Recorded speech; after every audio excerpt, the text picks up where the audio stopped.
E aí galera, meu nome é Rômulo, seja bem-vindo ao segundo programa do nosso GeoCast. E antes da gente começar, eu gostaria de agradecer aos mais de 400 ouvintes do nosso primeiro episódio, realmente foi muito positivo, tivemos um bom retorno, boas críticas para seguir melhorando e produzindo conteúdo de qualidade para os nossos ouvintes. Mais uma vez agradeço e qualquer coisa é só entrar em contato nas minhas redes sociais, principalmente pelo Twitter, @rvecmiller, RWSEKMULLER. O GeoCast está presente nas principais plataformas de streaming, dentre elas as maiores, o Spotify e o Apple Podcasts. Siga a nossa página nesses dois aplicativos e compartilhe com seus amigos, que vai ajudar bastante a nossa produção de conteúdo.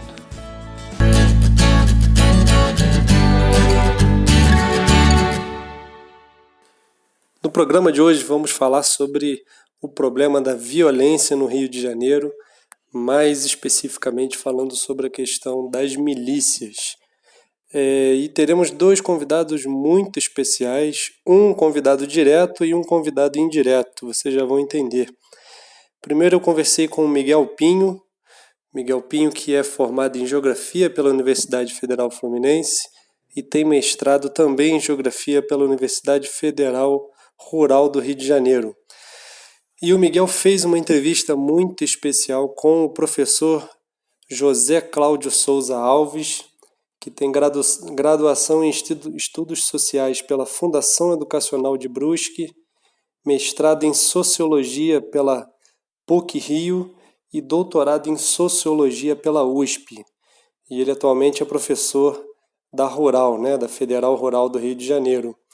E ele tem muita experiência, é um sociólogo, com bastante experiência na área de violência urbana, especificamente na região da Baixada Fluminense e na Zona Oeste do Rio de Janeiro, que é uma região dominada pelas milícias. Inclusive, ele dá palestras, entrevistas sobre a questão das milícias para vários canais no YouTube e também já deu uma entrevista muito interessante para o programa Conversa com Bial da Rede Globo de televisão. Meu nome é Rômulo Weckmiller, também sou formado na Universidade Federal Fluminense. Foram 10 anos lá dentro, entre graduação, mestrado e doutorado, tudo em geografia. Bom, sem mais delongas, vamos logo à palavra dos nossos entrevistados.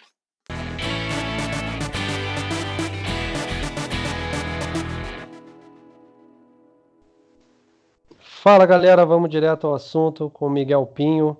Miguel, uma honra te ter aqui no segundo episódio do GeoCast. Para quem não sabe, o Miguel foi da minha turma, lá na longínqua turma de 2008 da Geografia da Universidade Federal Fluminense. Tivemos a oportunidade de estudar durante 4, 5 anos. A gente sobreviveu à base de tangue e miojo, com níveis de sódio bem saudáveis para a nossa vida aí. Era sódio, carboidrato e gordura trans. Tudo que o nutricionista indicaria aí pra gente. E a cerveja cheia de geladeira e pouca água.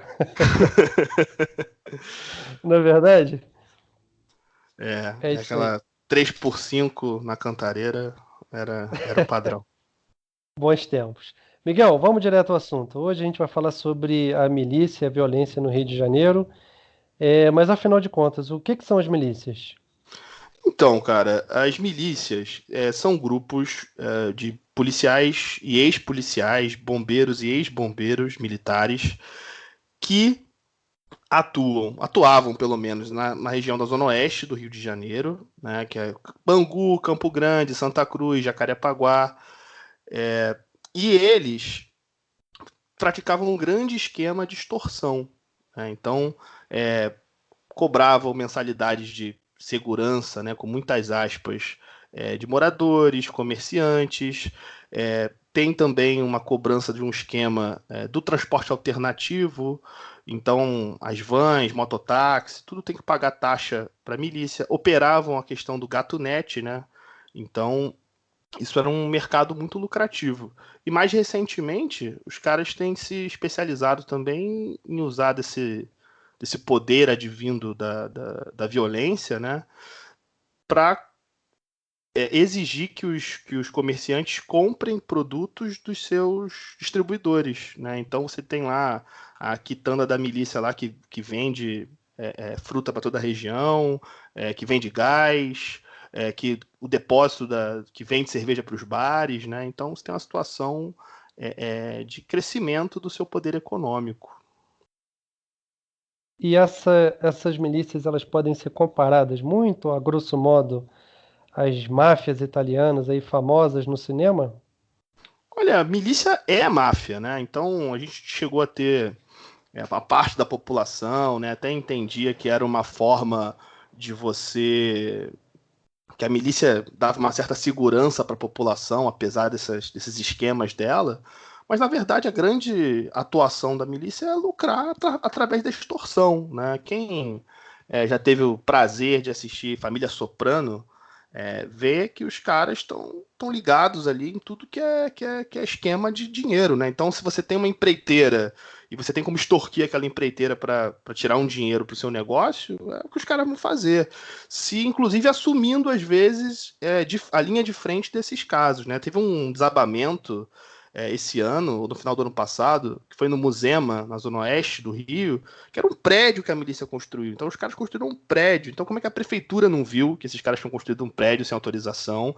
E esse prédio desabou, ceifando aí várias vidas, né? Então os caras têm um esquema mafioso não só pela essa característica aí de extorquir as pessoas, mas também porque tem ligações profundas com o Estado. Né? Os pesquisadores aí vão dizer que não existe milícia sem Estado. Né? Então a milícia ela é um esquema ali que nasce nas entranhas do Estado. E esse desabamento na Museu, você falou essa questão do Estado não percebeu essa construção. Esse não perceber é porque tem algum tipo de arrego, né, algum tipo de pagamento, ou a milícia está inserida dentro da própria política atuante através de vereadores e deputados? Eu acho que são as duas coisas juntas, né? As duas coisas andam juntas. Porque eles têm um poder, né, de proibir determinados candidatos a fazer campanha. Então, só o candidato da milícia pode fazer campanha em determinada região controlada por eles. Então, embora isso não seja absoluto, né, as pessoas têm acesso, pode ver um candidato pela internet, mas existe uma coação muito forte, né, de você não poder fazer campanha nas áreas dele. Então só vai aparecer na rua o panfletinho daquele candidato que tem um aval da milícia, ou o candidato que é um próprio miliciano local, né? Então, isso constitui uma massa de votos, né, uma espécie de, com muitas aspas, né, um curral eleitoral, que é interessante para prefeito, governador, né?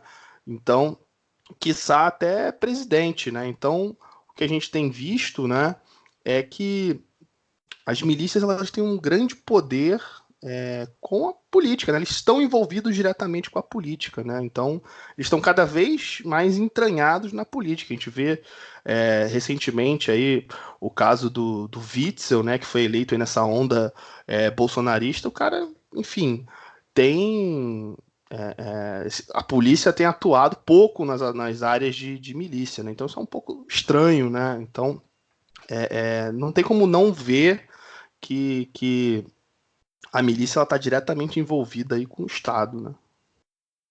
E sobre a questão do tráfico de drogas, né? A gente falou sobre filme, falou sobre série, e a máfia italiana, né, ela atuando principalmente lá depois nos Estados Unidos ao longo do século XX, ela, quando começou a mexer com o tráfico de drogas, ela sempre foi contra, na verdade, mas quando ela começou a entrar na questão do tráfico de drogas, ela começou a entrar em declínio. Você vê na máfia do Rio de Janeiro, a milícia carioca, alguma relação com o tráfico ou eles têm esse mesmo receio? Cara, é assim, as drogas são um mercado muito lucrativo, né? Então, é muito difícil que alguém que tem esse tipo de atuação não acabe se envolvendo nesse tipo de mercado, né? Então, no início da milícia, né, pelo que eu pude analisar um pouco, você tinha certa essa questão moralista, né, de não pode droga aqui na região, até porque eles se opunham fortemente ao tráfico. Isso, inclusive, criou uma certa imaginário sobre a milícia, né, que foi um pouco desmistificado. Como é que começa isso, né? Você tem essa formação aí de grupos de ex-policiais e tal, que se chocam com o tráfico, e aí no primeiro momento você proíbe tal a venda, o consumo na região, só que depois você vê que isso é um mercado muito lucrativo, né? Então hoje a milícia mesmo trafica, ela aluga a região para um grupo de traficantes poder comercializar e vender drogas na região e tal. Então, acho que o trabalho que a gente teve de desmistificação das milícias foi muito importante, né? Em 2008, por exemplo, uma equipe do Dia estava fazendo uma matéria sobre o cotidiano da população em áreas controladas por milícia, e os caras foram torturados, ficaram 7 horas sendo espancados, torturado, espetado pelos milicianos, né? E aí, depois disso, você teve uma comoção pública, né? Que conseguiu que na Alerj, né, na Assembleia Legislativa do Rio de Janeiro, tem os deputados estaduais, tivesse a aprovação da CPI das milícias presidida pelo deputado estadual Marcelo Freixo, né, na época deputado estadual. E esse relatório, né, que saiu da CPI ajudou a polícia a prender mais ou menos, indiciar mais de 250 pessoas envolvidas com a milícia, né? Só que, enfim, o relatório encaminhou várias coisas que eram para quebrar o braço econômico da milícia e, na verdade, pouca coisa foi encaminhada pelo Estado, né? Então, mais uma vez, por mais que você tenha uma movimentação, isso esbarra aí nos podres poderes do Estado. Bom, Miguel, queria agradecer a sua participação aqui no primeiro bloco do nosso Geocast, né? Afinal de contas, o segundo bloco é todo seu, né? Uma entrevista que você fez com um especialista sobre o assunto. Miguel, Então, pretendo te convidar para próximos assuntos aí, hein? fico muito grato pela oportunidade aí de falar no Geocast e agradecer também pela expor a entrevista com o José Cláudio, que é uma entrevista aí de muita qualidade. Ele é um excelente pesquisador e entende muito desse assunto de violência, milícia, e acho que espero que os ouvintes aí do Geocast gostem. Um grande abraço. Valeu, Miguel. Grande abraço. E na sequência, a entrevista.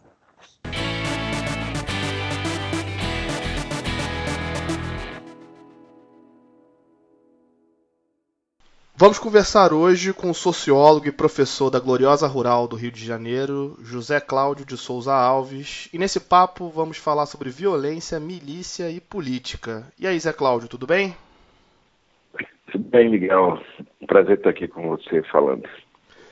Em seu livro Dos Barões ao Extermínio, você analisa os grupos de extermínio que atuavam na Baixada Fluminense e sua íntima ligação com o poder público, com o poder, né? E quando eles não eram, de fato, os próprios eleitos. Como é que você vê um paralelo com esses grupos de extermínio e essas milícias modernas que a gente viu ascenderem aí recentemente? Então, eu percebo uma continuidade, há uma base comum entre as milícias e os antigos grupos de extermínio, que é uma base dada pela sua posição dentro do aparelho do Estado. Eles são agentes públicos de segurança, eles controlam informações privilegiadas, eles operam o sistema de segurança a partir dos seus próprios interesses. Então, eles se formam por dentro do Estado, eles têm essa estrutura de poder, isso é comum entre grupos de extermínio e milícia. Depois, a base é o assassinato, é a execução sumária, é por onde eles se constituíram e eles mantêm essa base, isso também milícia, grupo de extermínio, e as taxas de segurança, de proteção que eles cobram, isso também é comum. E além de tudo isso, você já mencionou, essa projeção política, eles se elegem, eles são personalidades políticas, eles se valem dessa estrutura criminosa que eles montaram, da execução sumária, da proteção, cobrança de segurança, tudo mais, para estabelecerem trajetórias bem-sucedidas de políticas, né? Como políticos. Então, isso é comum. A milícia ela faz uma superação dessa base e vai em direções maiores e mais ousadas. Eles estabelecem grandes negócios a partir do monopólio da venda de bens e serviços em várias comunidades que eles vão controlar de forma armada, militarmente falando. Então aí vai tudo, né? Transporte clandestino de pessoas, gatunete, cigarro, terrenos, casas, aterro para botar nos terrenos. Recentemente até droga, adulterado. Né? Tem vendido não, até droga. Não é tão recente, não. Eles sempre fizeram acordo com droga, eles sempre atuaram matando membros do Comando Vermelho, que é a principal facção criminosa que se contrapunha a ele, e sempre atuaram em parceria com o Terceiro Comando Puro, alugando áreas para essa facção atuar. Isso eles sempre operaram. Pode ser que agora a novidade seja que eles mesmos passaram a atuar, né, na venda das drogas. Essa é a novidade. Mas sempre lidaram com a droga. Entendi. É uma fonte importante, poderosa de grana também deles. Me parece que em 2018 a gente teve uma ruptura com a normalidade de atuação desses grupos milicianos, que eles sempre foram peças importantes no esquema de poder, mas eles ocupavam espaços periféricos na política. E a eleição do Bolsonaro, que na melhor das hipóteses, né, tem relações suspeitas ou pouco explicadas com esses grupos milicianos, esses grupos se sentem, por mais que a gente não possa provar uma relação, ou que, enfim, careça algumas coisas para provar essa relação, esses grupos de alguma forma se sentem representados, né? Eles sentem que tem uma certa anuência do poder para atuar livremente. Como é que você avalia esse momento agora que a gente vive, assim, com essa virada da eleição de 2018? Então, a meu ver, esses grupos sempre estiveram na estrutura do poder, mesmo a esquerda estando no poder, Lula, Dilma, o PT, aí vai talvez 14 anos dessa estrutura de poder, não foi capaz de alterar essa dimensão do poder dos grupos de extermínio, dos matadores. Eles na Baixada se elegem desde a década de 90. Eles não se sentiram de nenhuma forma intimidados pela esquerda. A esquerda, com seus programas sociais, favorecia, inclusive, o crescimento dessa estrutura de clientelismo, de dominação. Esses grupos sempre funcionaram. As milícias no Rio, elas conheceram o seu crescimento a partir dos anos 2000, 2004 é um ano acentuado, 2005 já tem matérias de apoio de políticos ao que seria autodefesas cidadãs, né, protegendo a comunidade. Políticos importantes como César Maia e outros políticos fizeram essa defesa. E a partir do sequestro dos jornalistas do jornal Dia em 2008 e também da CPI das milícias, né, conduzida pelo Marcelo Freixo como deputado estadual na Alerj, você tem uma mudança desse padrão. E aí você tem a opinião pública, a política já mostrando a construção da milícia como um poder criminoso e tudo mais. Eles, então, passam, a partir de 2008, por uma fase que seria uma fase mais escamoteada, mais recuada, menos ostensiva. Foi isso que a gente assistiu. E aí, o que surge a partir de 2018, com a intervenção, começa em 2017, a intervenção federal, foi a primeira sinalização de que eles teriam um cenário melhor para eles, né? Um cenário onde as forças das polícias do Rio de Janeiro foram convocadas como forças auxiliares à intervenção federal, que se processou a partir do Exército, a partir da militarização dos espaços, principalmente os espaços favelizados, de periféricos, com presença do tráfico.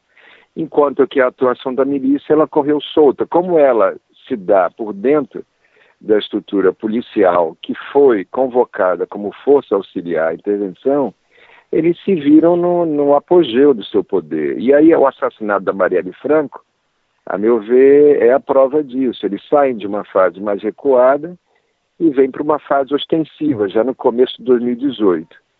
E agora nós vivemos a apoteose deles, né? E eles, as ligações entre a família Bolsonaro, Flávio Bolsonaro principalmente, que empregou esposa e mãe de um miliciano hoje procurado, o Adriano da Nóbrega, ligado a Rio das Pedras, que é uma das primeiras milícias constituídas no Rio de Janeiro. Tudo isso são vínculos. O Queiroz, né, que está desaparecido e que seria um elo fundamental para explicar isso, mas agora protegido até pelo próprio STF, em função das investigações com base das informações da COAF, que agora estão suspensas pelo próprio sistema judiciário. Isso nos leva a crer que há algo aí muito tenebroso, muito sinistro, escondido, e que não vem a público. Essa verdade não vem a público. Essa é a face mais explícita desse vínculo. Mas tem a dimensão discursiva, né, dessa extrema-direita. A lógica do bandido bom, bandido morto, a lógica do excludente de licitude para policiais, o discurso bélico, a propagação de uma lógica de guerra permanente, os heróis que são aqueles que matam, os policiais que matam são os heróis, o armamentismo, né, disseminado como padrão para a resolução dos conflitos dentro do país. Todo esse discurso, todo esse ambiente, todo esse caldo cultural que nós estamos assistindo, com certeza tem implicações diretas, imediatas, sobre a atuação das milícias, que se sentem hoje muito bem, estão se expandindo, crescendo muito, incidindo sobre a vida da população no Rio de Janeiro, mas também fora do estado do Rio de Janeiro, em vários outros estados. Já há notícias da atuação, porque a base é a mesma, a base vem dos grupos de extermínio, vem dos esquadrões da morte, que se originaram lá com a ditadura, principalmente antes da ditadura militar, mas com a ditadura militar de 64, né? Ditadura empresarial militar, ganhou, esse modelo ganhou muita força. Nós, mesmo com a esquerda, não tivemos a condição de fazer comissões da verdade com peso e poder de indiciamento e de julgamento daqueles que cometeram crimes durante a ditadura. Essa absorção prévia dos crimes cometidos pela ditadura também fortaleceu e muito essa estrutura da milícia, que agora se expande. Isso também foi um erro. Nós, como se pode dizer assim, como esquerda no poder, temos que assumir os nossos equívocos, os nossos erros.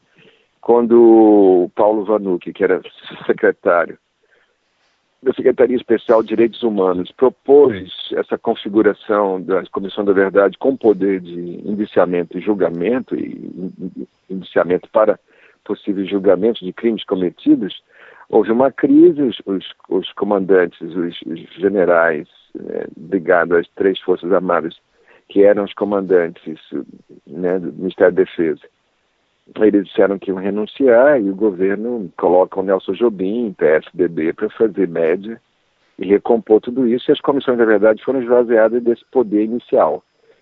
Isso hoje, a meu ver, representa esse cenário que nós vivemos hoje, né? O fortalecimento da estrutura desses grupos, que a base comum é essa, são os herdeiros da ditadura militar, que ficaram um pouco subsumidos, ocultos na estrutura da violência urbana crescente do país como um todo, mas que agora colocam suas garras de fora e vão mostrar que tem base sim, que tem poder, e avançam no país como um todo. É assim que eu tenho visto nesse cenário atual. Falando de violência, né, de violência no Brasil, o Brasil tem taxas alarmantes de homicídios. Em 2017, analisando dados, o Atlas da Violência de 2019, que saiu esse ano, foram mais de 65 mil homicídios, com uma taxa de 31,6 para cada 100 mil habitantes. Só para a gente ter um parâmetro, no Haiti, né, arrasado por terremoto, uma tragédia social, são 26,6. No Uruguai, são 7,8. E em Portugal, é um homicídio para cada 100 mil habitantes. Então, ao que você atribui uma violência tão alarmante no Brasil e como o temor dessa violência é usada, né, de forma demagógica contra uma cultura de direitos humanos, uma cultura de respeito e ação dentro dos marcos legais, né, das forças de segurança? Não, eu primeiro dizer que esses números são subestimados, eles não são reais. Eu tenho inúmeras notícias de chacinas, de grandes chacinas que ocorrem na Baixada, que sequer foram registradas em qualquer órgão de segurança pública, porque os próprios operadores da estrutura de segurança pública estão envolvidos. Como eu disse para você, as milícias são construídas com esses agentes. Então, esses dados são subestimados, não são reais. A violência no Brasil mata muito mais. E a gente tem uma taxa crescente de desaparecidos e de desaparecidos forçados que sequer são registrados também pela população, porque a lógica do medo vai se impor sobre essa população. Então, primeiro dizer isso, nós matamos mais, maior. Então, nós estamos num patamar hoje superior a de países em guerra no mundo como um todo. Esse padrão de execução sumária, de mortes, de confrontos praticados no Brasil afora, está basicamente estruturado numa política de segurança pública que se baseia na guerra às drogas, na guerra aos locais considerados como locais de formação de bandidos e criminosos. É uma sujeição criminal feita por essa política de segurança que estabelece indivíduos, moradores de determinadas áreas com perfil socioeconômico, na sua maioria são negros, são pardos, são moradores dessas áreas, e são considerados de antemão como criminosos. Então, a atuação das forças policiais nessas áreas são extremamente violentas e provocam essas mortes muitas vezes. Quando não, é a estrutura do próprio tráfico de drogas que se expande pelo país afora, principalmente agora na região Nordeste e Norte, que é uma estrutura que depende também da atuação policial a partir do arrego, do suborno, da polícia atacando determinadas facções para permitir que outras facções entrem no mercado. Então, o próprio mercado de drogas em si, ele só existe e tem essa dimensão no Brasil graças à presença também da estrutura policial. Então, essa forma da droga entrar, do tráfico entrar, essa lógica de guerra às drogas, essa conceitualização da ilegalidade das drogas que tem que ser combatidas a partir de uma guerra, isso promove o alto preço desse mercado, é um mercado com valores muito elevados em função dessa guerra, então há um aquecimento dos preços da droga no Brasil como um todo, é um super grande negócio, para uma desigualdade social brutal, imensa, que vai compelir grandes faixas da população a entrar nesses negócios como forma de sobrevivência. Isso não tem como escapar, são segmentos que não têm acesso a trabalho, emprego, nem escolaridade, nem cultura, nem saneamento, nem urbanização. São faixas da população desamparadas e que veem, então, na grana do tráfico, uma possibilidade que vão mergulhar nesse mercado com toda a virulência, a potência de guerras que vão ocorrer entre várias facções que se estruturam por dentro do sistema penitenciário, né? Então, o sistema prisional, que também pertence ao Estado, é a base de comunicação, de formulação dessas facções, então é uma outra face do Estado comprometida nessa lógica da guerra às drogas. Então, uma situação desse tamanho, desse porte, com presença determinante do Estado, com uma sociedade devastada pela desigualdade social, pela ausência de alternativas para essa população, leva a uma dimensão conflagrada de conflitos permanentes e de mortes permanentes em torno dessas lógicas. Sem contar agora a milícia, que atua em várias frentes de negócios, como a gente veio falando, tem um portfólio de serviços e bens que eles vendem, que vai criar outra frente de confrontos, sem contar uma lógica de cartelização, que nós estamos assistindo também desses grupos, ou das milícias, que estão criando áreas contínuas de controle e de confronto e de domínio, isso principalmente no Rio de Janeiro. Então, todas essas lógicas juntas, associadas, elas têm produzido ao longo do tempo muitas mortes e tudo indica que vai continuar produzindo e vai aumentar essa lógica, né, apoiada nesse discurso. A meu ver, é isso. Agora, você está diante de um cenário monstruoso, desastroso, que vai ser implementado para ser pior ainda para os próximos anos, né, com essa mortandade toda. Então nós vivemos uma tragédia dentro de um país, agora um país com uma lógica totalitária. São grupos econômicos, grupos políticos que se valem da estratégia da violência para se estabelecerem, para terem seu poder e terem seus ganhos e se prolongarem ao longo do tempo. Então, isso vale para todos os grupos que hoje estabelecem aqui no Brasil. As milícias, os latifundiários, os coronéis do interior, as mineradoras que devastam várias áreas, as multinacionais que se estabelecem no país, o agronegócio vai utilizar dessa fonte da violência para manter os seus interesses, grupos políticos que já estabelecidos no poder com suas formas de clientelismo, com suas ações sociais, os seus espaços de troca de favores, que funciona de um lado, do outro lado dessa moeda você tem essa violência também contra aqueles que não se submetem a essa estrutura consensual, entre aspas, de poder. Então, hoje o Brasil é isso, toda uma sociedade toda loteada, toda fragmentada, a partir de interesses de diferentes grupos que concebem a dimensão da violência como a forma de obtenção de ganhos, de expropriação da natureza, degradação ambiental, exploração do outro ser humano, até a escravidão hoje está reassumida dentro do país como uma dimensão cada vez mais importante. Então, tudo isso faz parte desse cenário que traz para nós esses números absurdos, né? Que a gente fica preso, que duro é que você fica preso em números tão altos, elevados, que você perde a dimensão micro disso, que são as vidas humanas, as histórias de cada um desses números são faces que são esmagadas por uma montanha de números, de cadáveres, de mortos, que a gente se perde, ninguém sabe nem se sabe nem como atuar no meio de tudo isso, porque vira uma coisa monstruosa que nos engole, né? Uhum. É um tsunami de homicídios nesse país e a gente banaliza a vida dessas pessoas, então é uma banalização total do mal.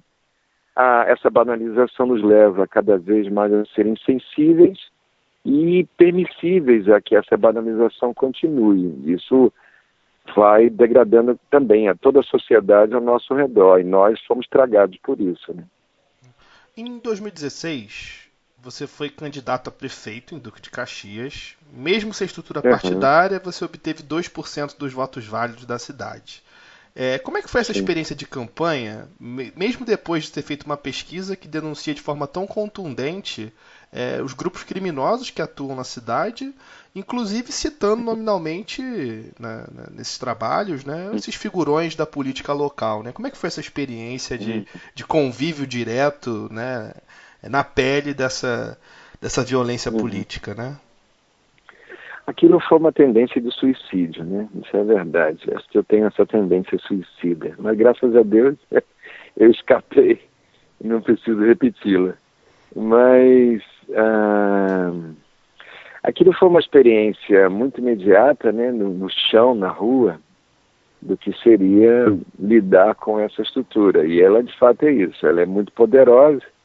Ela vai criar seus currais, vai criar suas lógicas de votação a partir do poder desses grupos, né, que se aliam, né?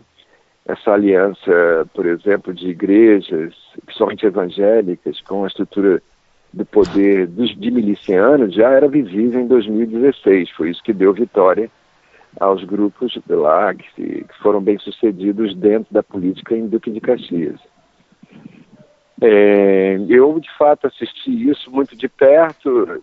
Eu Depois é que a gente vai percebendo os riscos, mas a gente encara, a gente vai, né, numa dimensão de disputa política, de debate, de ir para as ruas, mas, como você mesmo disse, eu não tinha apoio partidário, sem dinheiro, sem recursos, sem grande... com uma disputa interna, infelizmente, dentro do partido que não favorece você fazer atuações políticas. Então, foi uma experiência, foi uma contribuição que eu dei, uma experiência importante para mim, para sentir, de fato, o grau e o nível de comprometimento dessa estrutura política. Então, há um sistema de política eleitoral criminalizada, né? Uma expressão, tem um colombiano que usa essa expressão, que seja, você, pela lógica do clientelismo, de um lado, pela lógica da violência expressa em cima dos candidatos e uma lógica de violência expressa em cima dos eleitores, você monta um processo eleitoral em si já fadado ao sucesso desses grupos criminosos. Então, é algo, isso se chama democracia, formalmente falando, mas, de fato, não é uma democracia. Isso é um processo totalitário, né? Ele esmaga qualquer tipo de concorrência.